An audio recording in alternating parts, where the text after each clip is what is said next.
Welcome to జ్ఞాన Prasunamba astro channel. ఇవాల్టి వీడియోలో మనం తెలుసుకోబోయే విషయం 2 గ్రహాల కలయికలో ఎవరు బలవంతులు అనే అంశం. ఒక జాతకంలో 9 గ్రహాలు విడివిడిగా అమరి ఉండవు.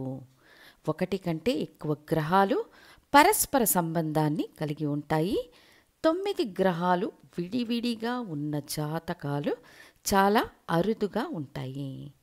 ఆ ప్రకారంగా చూస్తే 2 గ్రహాల కలయిక, 3-4 గ్రహాల కలయిక అరుదుగా 5, 6, 7 గ్రహాల కలయిక ఏర్పడుతుంది. అయితే చాలా జాతకాలలో 2 గ్రహాల కలయికను, 3 గ్రహాల కలయికను చూడవచ్చు. 4 గ్రహాల కలయిక, 5 గ్రహాల కలయిక కొంచెం అరుదుగా చూస్తుంటాము. ఈ గ్రహ సంయోగంలో ఎవరు బలవంతులో తెలుసుకోవడం, దీని ఆధారంగా ఆ జాతకం ఎవరి కంట్రోల్లో ఉంటుందో తెలుసుకోవచ్చు. మొదట 2 గ్రహాలు కలిసి ఉన్నాయా లేదా అని చూడాలి. ఇక్కడ కలయిక అనేది ఒక రాశిలో కలిసి ఉంటే అని కాదు, 5 డిగ్రీలలో ఒక గ్రహంతో ఇంకొక గ్రహం కలిసి ఉంటేనే కనెక్ట్ అయ్యారని తీసుకోవాలి. రాహుకేతువులకు మాత్రం నియమ నిబంధనలు, మినహాయింపులు ఉన్నాయి. మిగిలిన సప్తగ్రహాలకు ఈ సంయోగం అనేది 5 డిగ్రీల మధ్య ఉందా అని చూడాలి. డిగ్రీల వారీగా చూడలేకపోయినట్లయితే నక్షత్ర పాదాచారాన్ని అనుసరించి చూడవచ్చు. ఉదాహరణకు సింహంలో రవి, కుజుడు కలిసి ఉన్నారు.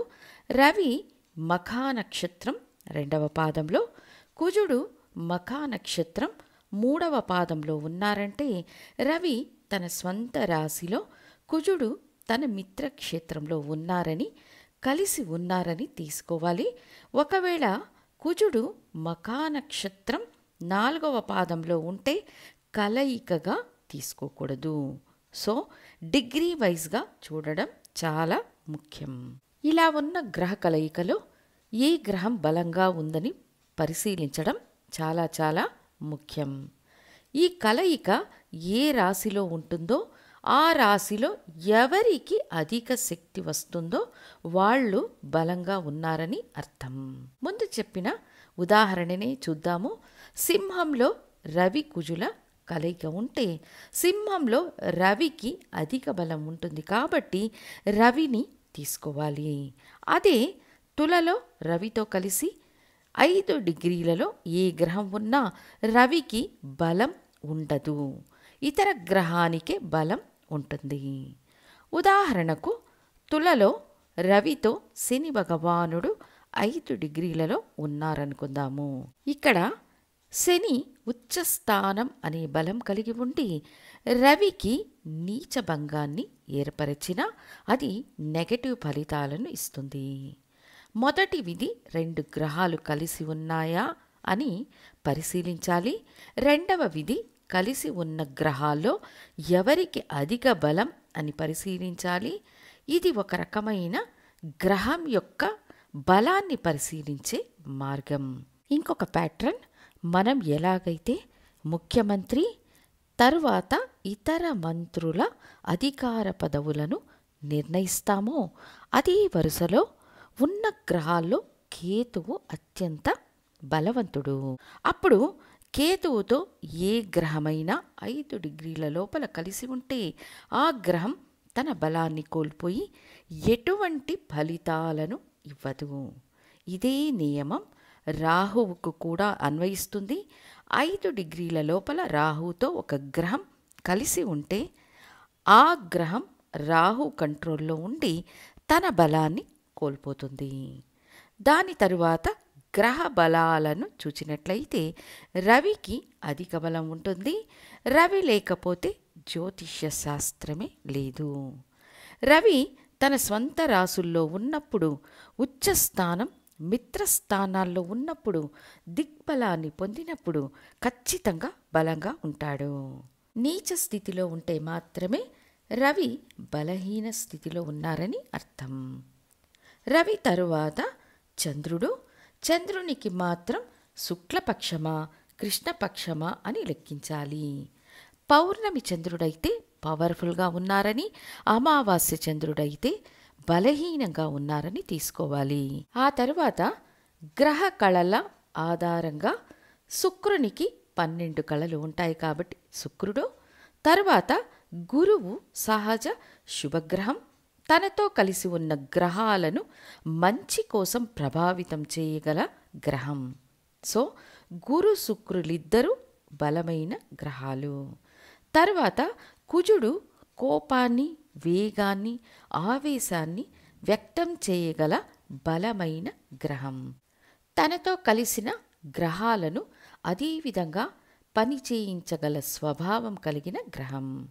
ఆ తరువాత బుధుడు, చిట్ట చివరిగా శని భగవానుడు బలమైన గ్రహంగా పేర్కొంటారు.